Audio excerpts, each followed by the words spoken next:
Because I'm a real believer that true leaders, they don't make any decisions at all. They get their people to make them, with them. And you can only do that by having dialogue. And the only way you can have dialogue is to ask good open-ended questions and listen and be seen to be absorbing perspectives, opinions different from yours.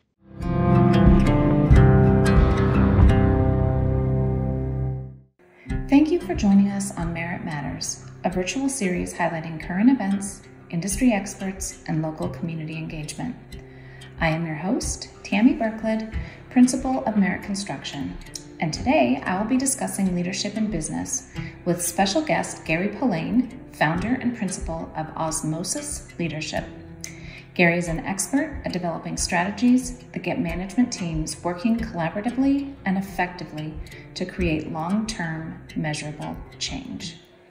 From what I understand, we're one of the teachers at the classes that we sent our superintendents to.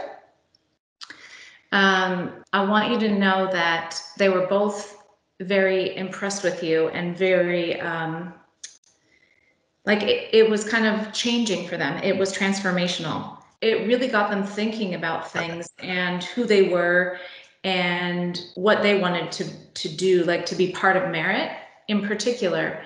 And so I wanted you to share with us a little bit about what made you go into the training side, and then how does that feel for you hearing that? Yeah, well, actually, the training side is somewhat of a legacy right now. Most of my business is facilitating strategic planning with executive teams of companies. But I got into the human engineering business by doing training and learning how to speak in public, that type of thing. And I've had some wonderful mentors along my way, like you have, in showing me the way what's possible. So the training thing is a sort of a lag behind thing nowadays, because I've just started the second half of my life. I'm turning 70 this year. So I love it. I got a long way to go. You do. But I enjoy it. I enjoy, particularly with young engineers, general contractors. I do a lot of work with mechanicals too. Mm-hmm. And it's enjoyable to pass along some of the skills and attitudes and personal development tricks that I've learned over the years. So I hang in there. AGC and MCA, which is the Mechanical Contractors Association of Western Washington. Mm-hmm. I still do training just for those two organizations because they've got a lot of young people coming in and getting them better ready for their futures is really what I'm all about. Yeah, that's great. And that's something I say a lot, that we're in the business of growing people. Mm-hmm. So if you're in leadership of any sort, you're looking for people who seem receptive and seem excited about what you have to offer. And like I said to you earlier, I just want you to know that you impacted them. So the way you're coming across, there's something that sets a little fire in people and says, I need to invest in myself as well. I need to learn new things, and I need to, work on self-development. And I love that. Yeah, that is definitely the message I do try to get across, the importance of personal development, because that's where it starts. Being more self-aware of who you are, how you come across. And you've probably heard the term emotional intelligence. Mm. There's a lot of learning and self-awareness there about that sort of thing. And yeah, if you're going to be a leader, which is what you're basically talking about today, I've never met a natural leader. Never met one. Maybe one. One got close. In my early years of engineering, a guy called Martin Thomas was in my life, and the very first job I had, and there was something unique about him. He was an Englishman, and I didn't know at the time what a manager or leader was or anything, Sure. But there was something special about him, because when I look back, he was number one, approachable. Somehow he tended to listen more than speak, and there was always this thoughtful wisdom coming from him. So when I look back at Martin Thomas, I'm thinking, okay, how did he get that awareness about himself? Was it a learned skill, a natural skill? And so that's always intrigued me because I suppose he's probably passed away by now, but I would have liked to have gone back and had a chat with him about that. Yeah, I've done that. I've made sure to reach back out to people that have impacted my life, and the man that I worked for prior to working with Len Zarelli was Roger Collins from Sierra Construction, and he was the first one that got me interested in all of it. And the day that I made partner, I wrote him a letter, and I told him that everything he did for me prepared me for this place in my life. And he answered me right away, and I just it just touched my heart to know that I had been able to thank him and let him know that, that he made me better. He also was the one who always told me that he wanted to be an employer of choice, and that meant that he wanted, when you left, he wanted for the rest of your life to remember Sierra as the best place you ever worked. And that was in the 90s, which was very ahead of his time. And so I always think about that, and now I want that for people. I want, if you must leave, you go ahead, but I want you to look back and remember that this was the best place. Right. Oh, good on you. Yeah. So what do you think about, I'm sure you come across a lot of men being in the field that you're in. And I think sometimes that they can struggle a little bit to deal with things like emotional intelligence. And they don't realize how much it impacts their career, especially if they're working with a woman, I think. So how do you go about that? What does that look like to you, and kind of what are some of the nuggets that you share with them? Yeah, it's a really good question, Tammy, because over the years, because I've got about 27 clients I work with right now, mainly on the strategic planning side, and I've come across some real doozies, let me tell you. I mean, whether you call them high Ds on the DISC profile, or A types, or just very, very directive, autocratic type leaders, No, I wouldn't call them a leader. They're just very autocratic managers. Right. Big difference between leadership and management. And, it takes time for them to see and understand the difference between management I've got a client up in Makatea, I won't say who it is, but probably the best operational manufacturing business I've ever seen. Mm-hmm. He was a tyrant. He runs everything so efficiently, everything's measured, and he's really hard on people who don't meet their metrics. But he had people leaving all over the place because he was very tough on them. So it took me 3 years for him to understand that what his role should be, what his role should be. Get someone to run operations, but you're the guy that, you're the orchestrator of your culture. And if you're going to be a best place to work, say in Washington or whatever, you've got to get people excited about Monday mornings instead of looking forward to Friday afternoons, because you're causing that. Yeah. And so one day it just clicked with him that I've got to work on myself, on my emotional intelligence. For some people, and now he's an extreme, but he got it eventually, and now he gets best place to work awards all the time. He got a good HR manager. He gets continual coaching and counseling on how he comes across and behaves. Listen more, ask better questions. Don't be so reactive. Respond with patience. There's a whole bunch of behaviors that we have to learn to come across differently. And he still struggles with it. He's still got to go into the unconsciously incompetent part of his space to manage it, right? Because he'll never, ever be unconsciously competent. He hasn't got a chance. It's just not his way. So it's a process under construction for him, but he's made the move. So it takes a bit of time, a little bit of frank feedback, read the books, look at yourself, get some feedback from others. What really kicked him in the butt was the 360 feedback from his executive team.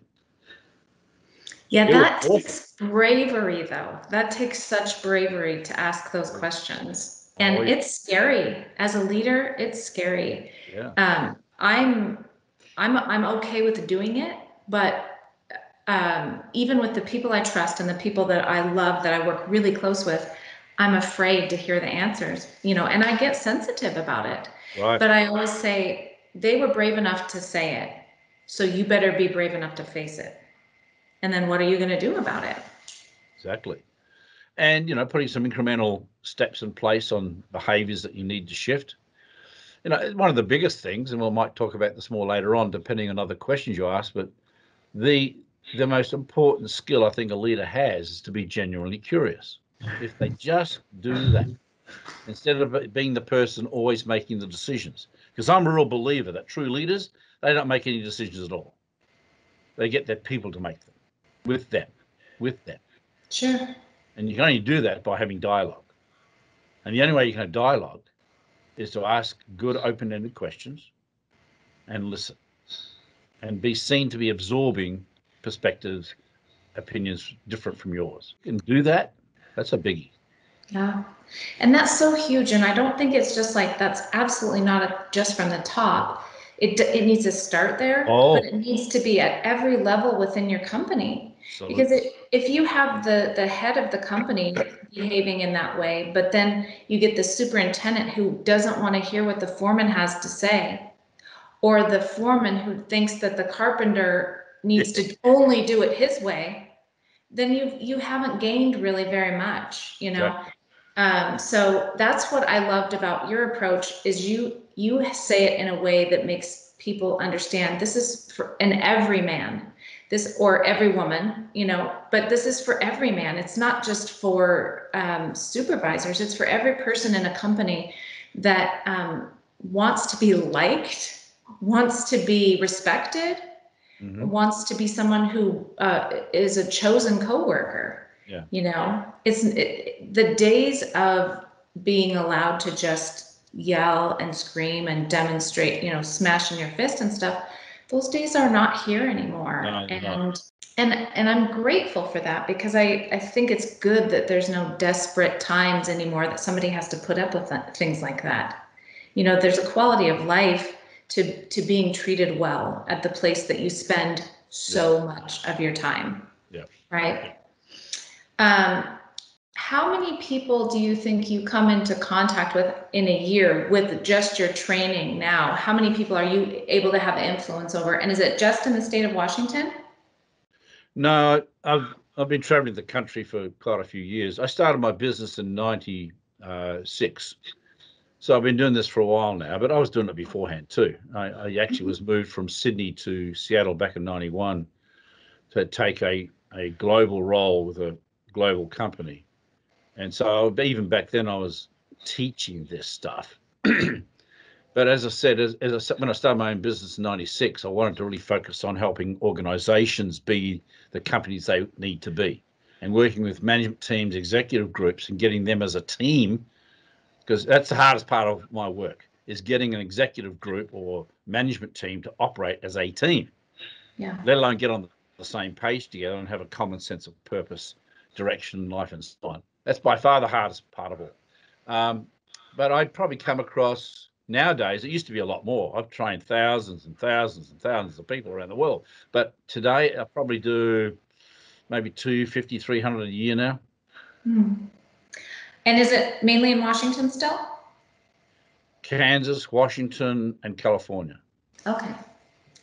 I just want to know where our competition is, because seriously, it's the people that are investing in their people that are my real competition. Yeah, right, so right. I'll stay out of Kansas. I'll stay out of California. Well, the only general contractor I work with nowadays is up in Bellingham, a company called Dawson. Okay. I've done work with Salon. I've done work with Lee Crutcher Lewis. These are years ago, but the only GC I work with now is Dawson. And Merritt now. And Merritt, there you go. There you go. I love it, Tammy. So I love the term you used it earlier, human engineering. And I want you to tell me a little bit more about that. And I know you started as a mechanical engineer, and so you help mechanical engineers and general contractors, but just explain a little bit more in layman terms what you mean when you say human engineering. Yeah, no. It's a little bit a play on words because of my mechanical engineering background. I sort of use it as a bit of a fun transition thing, being a human engineer. But bottom line is what I try to come across in that term is the importance of personal development, continuous learning, working with people. And the only way, the best thing we can do is earn respect for each other, right? How do you earn respect with each other? By learning to be more curious, asking good questions. I mean, and you probably, I don't know if you notice this consciously, but the biggest mistake most managers, leaders make is they talk too much and they just don't listen enough. But you cannot be a good listener unless you learn how to ask the 4 question types. There is no other way.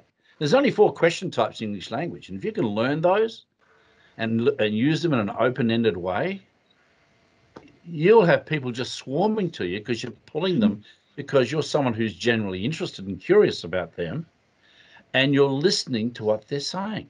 There is no other way. Yeah. There is no other way.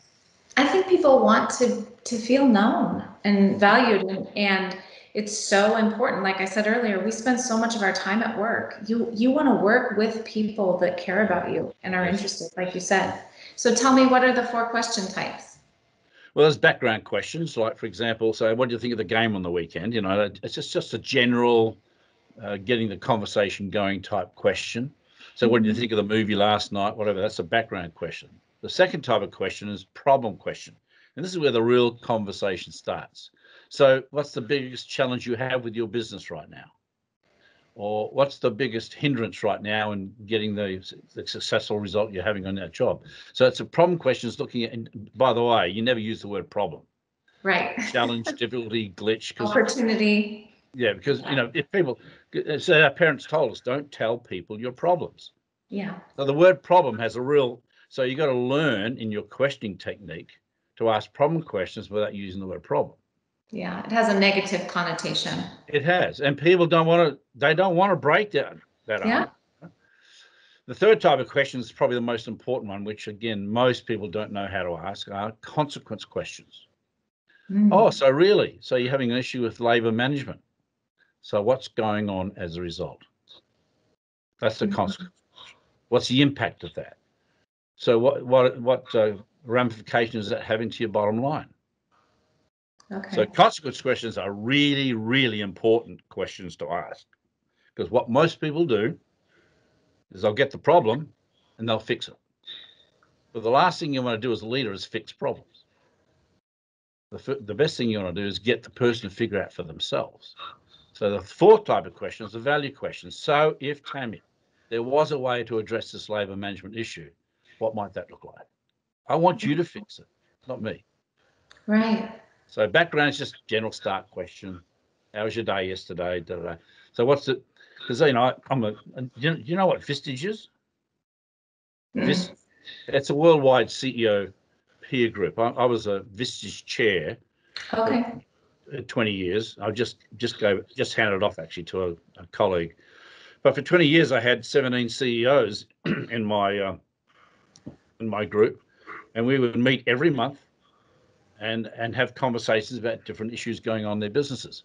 It's been around for a long time, 60 years nearly. Anyway, what I learned from that is that the more you can be curious and get them to figure it out for themselves and get them to learn that CEOs don't have to have all the answers. The great leaders and CEOs of companies nowadays get people to figure it out for themselves. And so if you can learn those question types and learn how they work together and allow people to be fully heard, which is what your management team wants to be, or any person, your husband, wife, whatever. Exactly. People want to be fully heard without jumping in with solutions too early, because giving advice without permission is abuse. And we've all felt it. Yeah.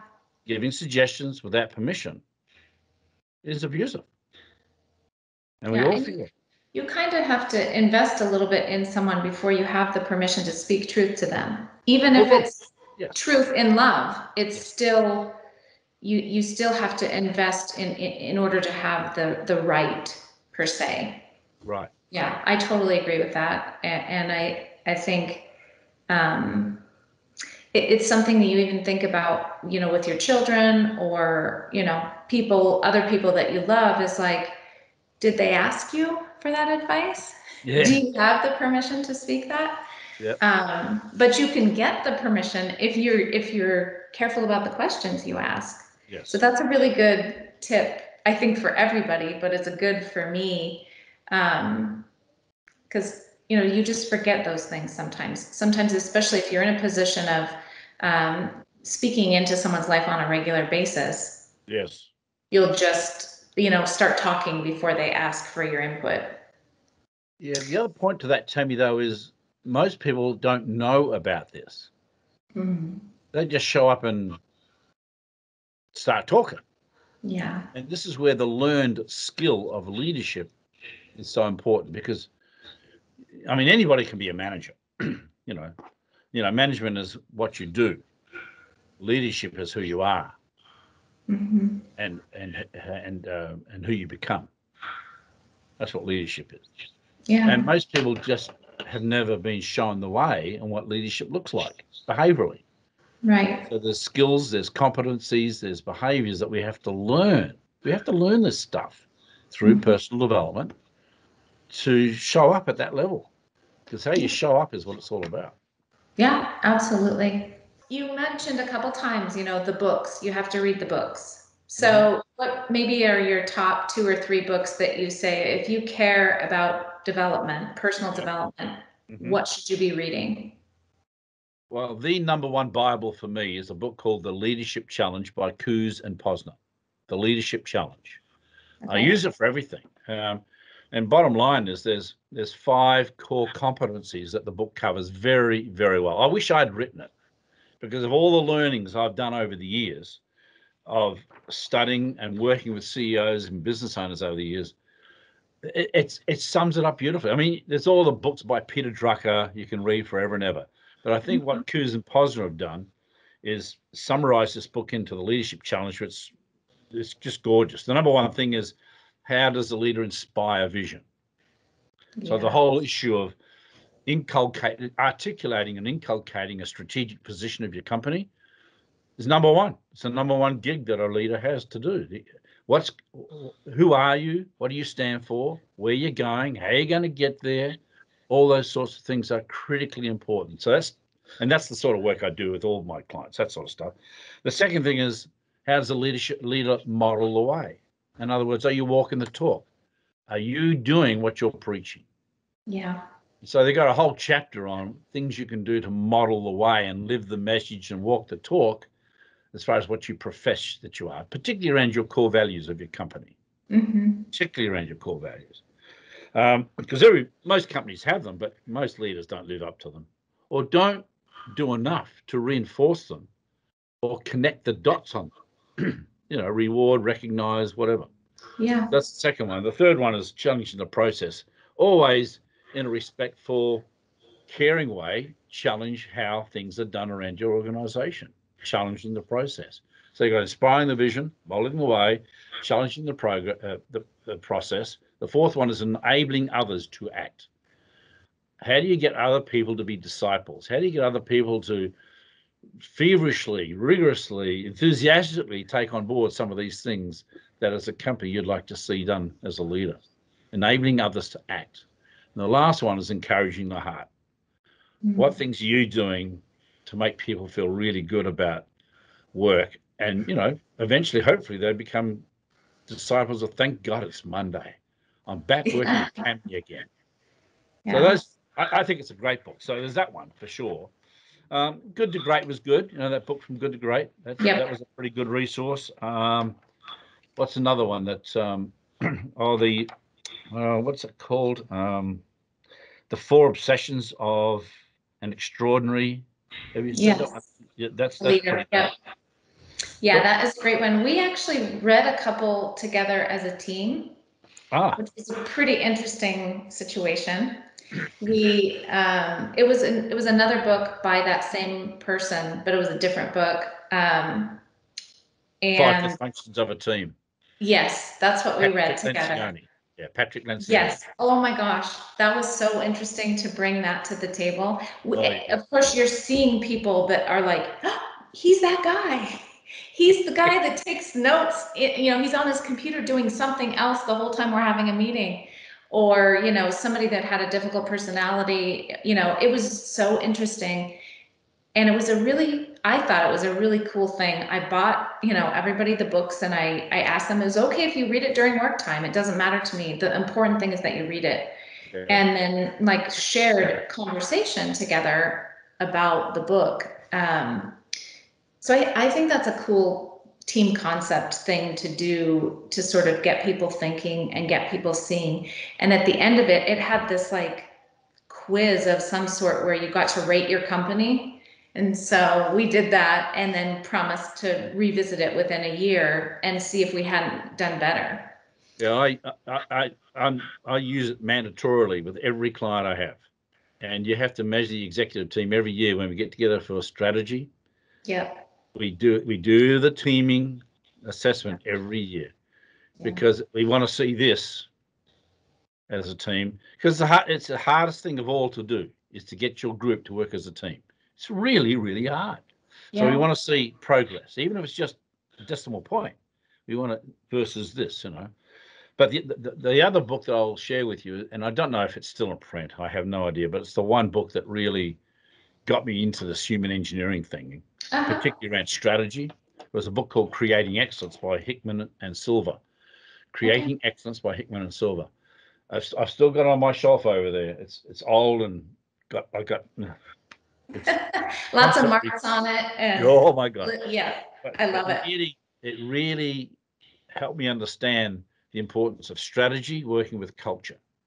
And if you can put those two together from a strategic leadership perspective, you've really got something special. So having a good plan, having a good market position, market differentiation clearly articulated, and you really care about your people in a very meaningful, purposeful way, and you show up as a leader, you've got three magic parts there that really get things going. But then the Leadership Challenge by Kuz and Posner came out, which summarized it so well. So if you haven't got that book, Tammy, go get it.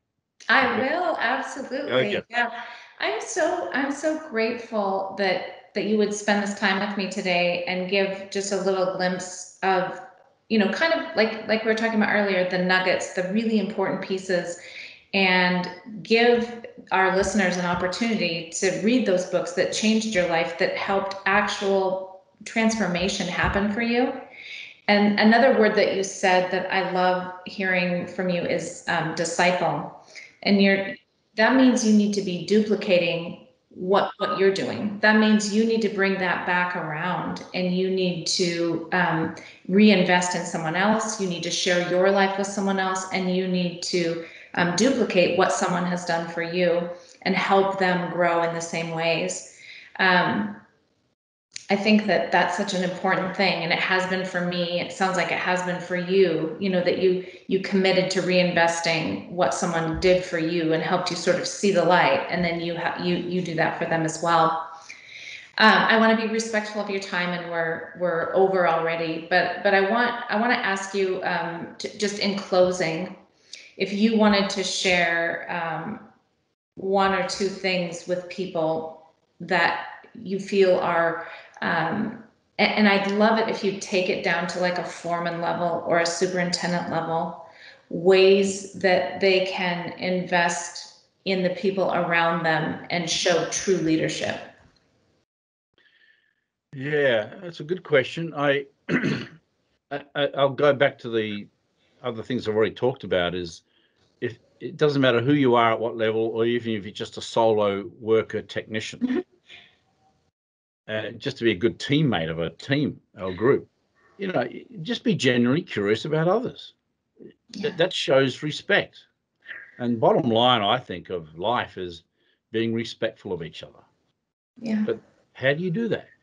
Well, I think you need to show genuine curiosity about others and their lives and what's going on in their lives, and fully hearing them out. But the other part of that is, and this is probably more for you than anything as a leader of your company, is it's like whenever I do strategy, I always insist with these CEOs, make sure you got a vertical representation. Not just have your VPs there. I want to see a superintendent there. I want to see a foreman there. I want to have the accounting person there. So we've got people in the room who are at the grassroots as well as the top, because sometimes we lose it at the top a little bit. We're not really in touch with what's really going on. So, and asking the questions right up front about what's really going on here. What are the key force drivers? What's the root causes? Root cause, and having those open, frank conversations and not being afraid of what you might hear. Yeah. So it's a combination of deep involvement, being genuinely curious, being respectful. Yeah, I agree. I think it's great, Gary. Yeah, I mean, it seems so simple, but honestly, the core of what you said is being genuinely curious. I can promise you that's not happening enough in the field, and so I'm so excited about that, and I look forward to you being able to maybe come and share something with our team. Sure. And we could maybe do it out at a job site or whatever. So we're really hitting everybody. We're letting the carpenters have their say, having their feedback, all the way to the apprentices. It's such an important thing that everybody feels known and that everybody feels, cared for. So thank you for all of your tips. Thank you for your time. Thank you for investing, your time and your talent and your treasure in human beings. I really appreciate that. We're all better for you. We appreciate you being out there. So thank you. And we'll talk to you soon. It was a pleasure meeting you. Thank you, Gary. Cheers.